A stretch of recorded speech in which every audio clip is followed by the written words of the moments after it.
Dans cette même interview, tu dis que même si Nantes et Montpellier t'avaient proposé un salaire inférieur à Bucarest, tu aurais accepté.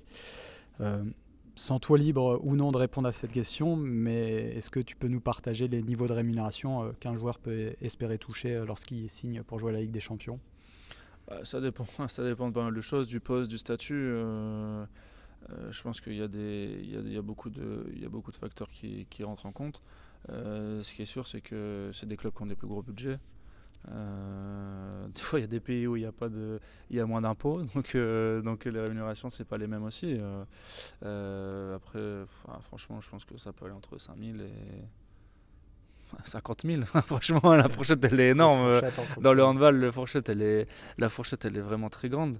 Rassurez-vous, je suis même pas au milieu des deux, hein, donc je suis beaucoup plus bas, mais, euh, mais non, c'est sûr que c'est entre guillemets une autre dimension, et puis c'est aussi entre guillemets l'argent, il faut aussi le voir comme un outil ok, pour sa vie, pour l'après-carrière, c'est important. Mais à court terme, aussi un outil pour sa santé, pour être en meilleure santé, pour avoir des meilleurs produits, pour pouvoir être aussi mieux encadré. Donc c'est quelque chose d'intéressant à court terme. Après, à long terme, on connaît, hein, la carrière d'un sportif, c'est court.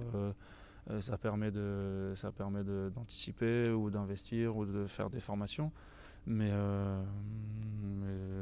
Comme je disais, l'argent, comme j'aime trop le handball, c'est pas un facteur. Après, j'étais entre guillemets dans une optique où partir à l'autre bout de l'Europe, c'est quand même, ça fait un petit peu peur.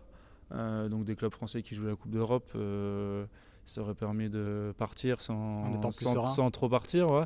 Mais finalement, avec du recul, je me dis, bah, il n'y a pas de. Finalement, il n'y a rien. Et pour être allé à Bucarest, quand j'ai vu les infrastructures, l'entraînement, les gens qui m'ont accueilli, je me dis, bah, finalement, c'est encore mieux. Donc en termes de vie et tout ça, je pense que je suis tombé dans la bonne ville.